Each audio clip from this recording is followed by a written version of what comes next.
কি করছো ভাই এটা তুমি? ভাই কি হয়েছে? তুমি এমন করছো কেন? তুমি দাঁড়াও 1 মিনিট। ভাই তুমি এই মিষ্টিগুলো রাখো, আর মিষ্টিগুলো রেখে আমার ভাইয়ের জন্য তুমি দোয়া করবে।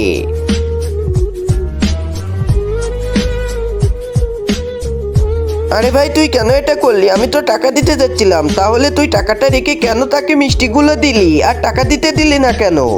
বন্ধুরা এই ছোট পিঁপড়াটিকে দেখুন, আল্লাহর নামটি কত যত্ন সহকারে নিয়ে যাচ্ছে। সুন্দর মুহূর্তের জন্য চ্যানেলটি তো সাবস্ক্রাইব করাই যায়।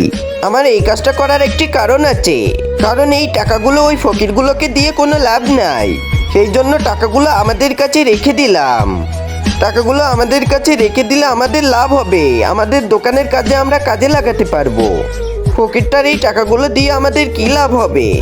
এই জন্য আমি এই কাজটা করলাম ভাই, তুমি কেন বুঝো না? তো ভাই কি হয়েছে? এটা আমার টাকা, আমি যদি দিই তাহলে তোমার সমস্যা কি? আমি দিব ওকে।